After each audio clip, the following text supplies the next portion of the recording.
Zombie apocalypse. Welcome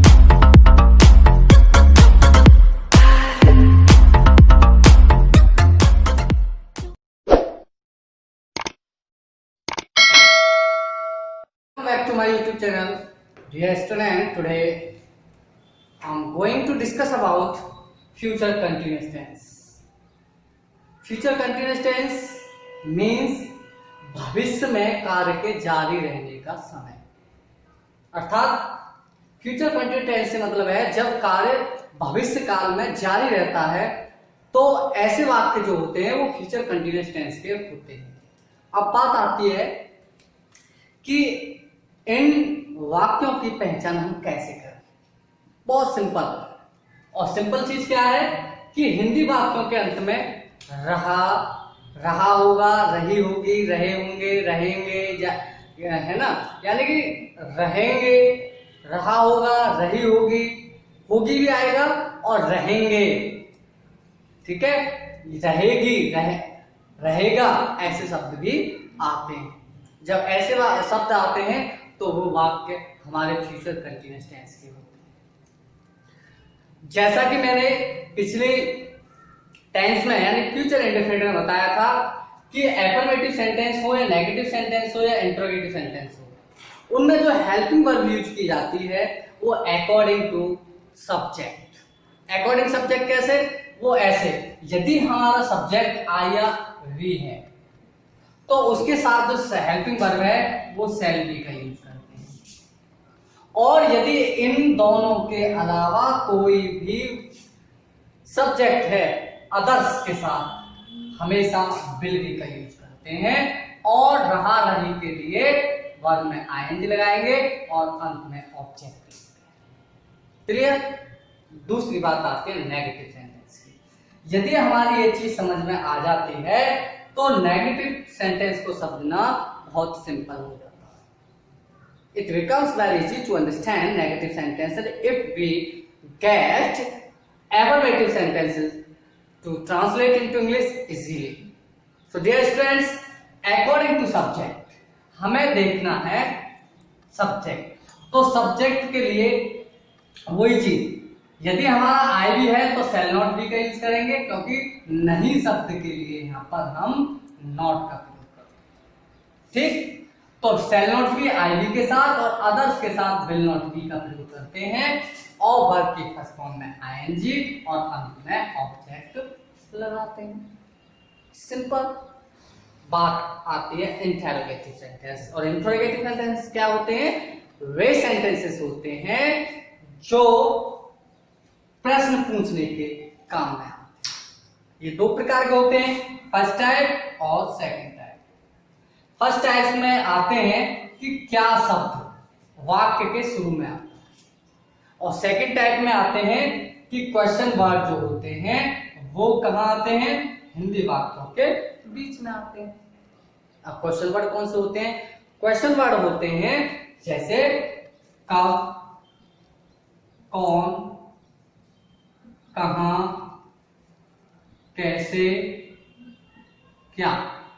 ये जो प्रश्न पूछने ये के काम में आते हैं वो क्वेश्चन वर्ड कहलाते हैं। तो ये वाक्य के बीच में आएंगे तो ये सेकंड टाइप हो जाएंगे।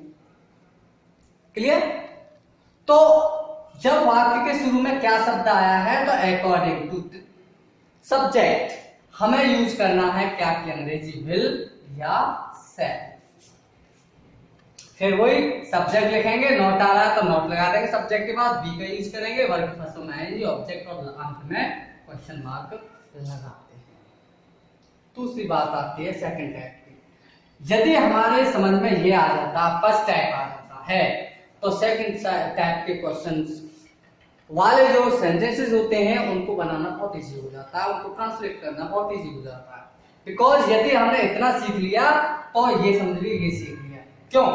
क्योंकि जो क्वेश्चन वर्ड वाक्य के बीच में आएगा उसको सबसे पहले लिख देंगे और एज रहेगा, सारा फॉर्मूला आपका जैसा पहला है ऐसा रहेगा, ये और ये सिंपल रहेंगे। यहाँ तक केवल क्वेश्चन वर्ड को उठाना है और उठाना है और पहले लिख देना। क्लियर? अब बाकी की जो बातें हैं वो हम क्लियर करते हैं एग्जांपल्स देखकर। तो dear student, these are some Hindi sentences here and we learn how to translate into English. Okay, so first sentence, वह कल अंग्रेजी पढ़ा रहा होगा। और रहा होगा, वह रहा होगा, इससे पता चल गया हमें कौन सा सेंटेंस हो गया, फ्यूचर कंटिन्यूअस का। तो वह सब्जेक्ट मिल गया वह, और वह कैसा है, सिंगुलर है और आई या वी नहीं है, इसलिए हम इसके साथ किसका यूज करेंगे, विल बी। तो he will be teaching, teach mean पढ़ाना, और इसमें लगा देंगे I will teaching English. English कब, टुमारो, राइट। नेक्स्ट, वे अपने मित्रों के साथ खेल रहे होंगे। कौन, वे, ठीक है। तो दे, अब दे कैसा है, प्लूरल है, तो क्या आएगा, विल दे विल बी, क्या कर रहे हैं, खेलना, तो प्ले, बात मिल गई हमें, प्ले आईएनजी लगा देंगे, प्लेइंग के बाद, प्लेइंग किसके साथ, अपने मित्रों के साथ। तो वेद अपने के लिए आएगा दे के साथ, देयर फ्रेंड्स, क्लियर। नेक्स्ट, तुम अपने भाई के साथ शोर मचाते रहेंगे। कौन, यू, तो यू के साथ क्या आएगा, will be making a noise,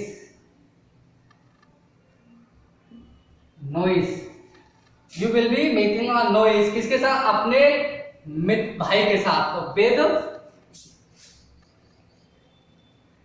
आप यू के साथ अपने क्या अंग्रेजी आएगी, your, with your brother, clear. आगे अब देखते हैं, वह गाना नहीं गा रही होगी। तो नहीं, तो नेगेटिव हो गया, होगी, रही होगी, और इसलिए कंटिन्यूअस का वाक्य हो गया। तो कौन, वह कौन है, लड़की, तो she will not be, right, singing a song,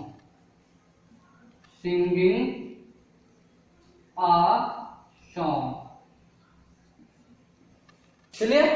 next one, उसका भाई किताब नहीं पढ़ रहा होगा। किसका भाई, उसका भाई, इसमें पता नहीं हमें बॉय है या गर्ल है, आप कुछ भी लिख सकते हैं, हर ब्रदर भी लिख सकते हैं, हिज ब्रदर भी। तो हिज ब्रदर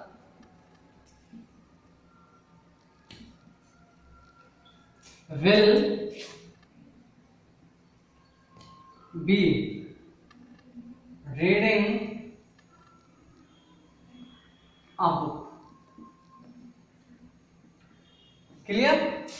नेक्स्ट वन, क्या तुम उसे नहीं पुकार रहे होंगे। तो क्या वाक्य के शुरू में आ गया है, तो यू के अनुसार क्या आएगा, क्या के अंग्रेजी, यहाँ विल आएगी, व्हाट का प्रयोग नहीं करेंगे।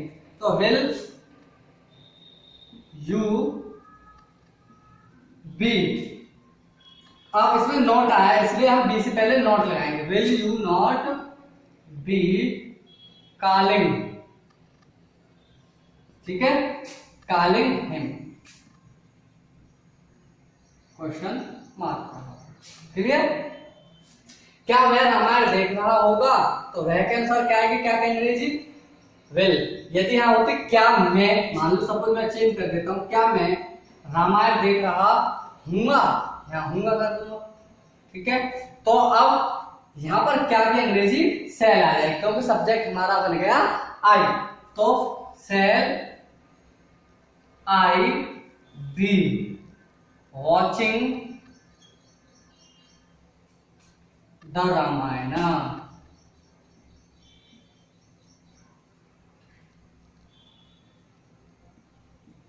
क्लियर। वॉचमैन देखना, मैं कल बाजार क्यों जा रहा हूँ, मेरे को काम ही नहीं है, मैं क्यों जा रहा हूँ, प्रश्न उठता है यहाँ पर, तो क्वेश्चन वर्ड मिल गया है, तो क्या लिखेंगे, क्या अंग्रेजी, वाई, अंग्रेजी हम लिखेंगे पहले वाई। अब मैं, इसलिए अब सेल का यूज करेंगे, सेल आई बी, ठीक है, गोइंग टू मार्केट,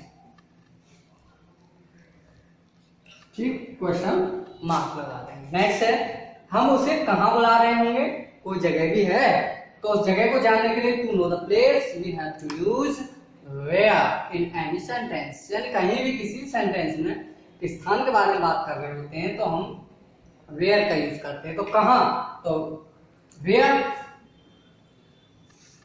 राइट, हम है इसमें तो हम के अनुसार क्या आएगा, सेल, वी माने हम, फिर बी कॉलिंग, उसे हिम, ठीक है। तो उसी प्रकार से यदि हम ये मान लो मैं इन दोनों क्वेश्चन या इन चारों क्वेश्चंस की बात करूं एज स्पोकन में, तो पहला है क्या तुम उसे नहीं पुकार रहे होंगे, इसमें क्वेश्चन पूछ रहा है, तो will you not be calling him, will you not be calling him, तो आंसर इसका हम दे देंगे कैसे, no I am not calling him, या I am not be calling him, right, like that. क्या मैं रामायण देख रहा हूँ, अब मैं खुद से प्रश्न कर रहा हूँ कि shall I be watching the Ramayan, तो यदि मैं देख रहा हूं तो कहूंगा yes I shall be watching the Ramayan at that time। और दूसरी बात करें मैं कल बाजार क्यों जा रहा हूं, मैं खुद से प्रश्न कर रहा हूं, या मैं आपसे प्रश्न करूं कि why are you going to market, या ये तो होगी प्रेजेंट की बात। यदि मैं कहूं कि क्यों जा रहे होंगे तो why will you be going to market, तो आंसर देंगे कि I shall be going to market to buy some important thing related to the study। आप पर डिपेंड करता आप कितना बोले, राइट। अब मैं कल, अब ये हम उसे कहां बुला रहे होंगे प्लेस जानने के लिए, तो क्वेश्चन है where shall we be calling him, तो हम कह सकते हैं we shall be calling him at Bulandsahar। Like that we can answer every question here। So I think आपको ये समझ में आया होगा और आप इसे ट्राई करेंगे ऐसा करने का। Okay, thank you.